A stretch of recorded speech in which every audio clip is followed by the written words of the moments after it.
నీకో విషయం చెప్పనా? వింటావు కదా? వినాలి మరి.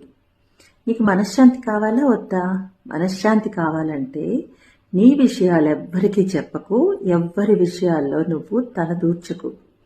ఎందుకంటే ఇతరుల గురించి నీ దగ్గర చెప్పిన వాళ్ళు నీ గురించి ఇతరుల దగ్గర చెప్పరని గ్యారంటీ ఏముంది?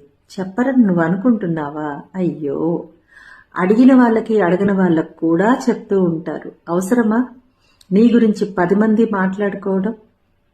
అవసరం లేదు కదా. మూసి ఉన్నంత వరకే విలువ. ఇది గుర్తుపెట్టుకోండి. అన్నిటికంటే ఇంపార్టెంట్ నువ్వు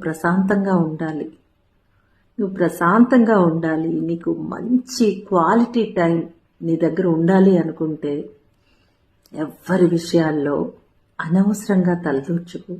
నీ విషయాలు ఎవ్వరికీ చెప్పకు. అంతే.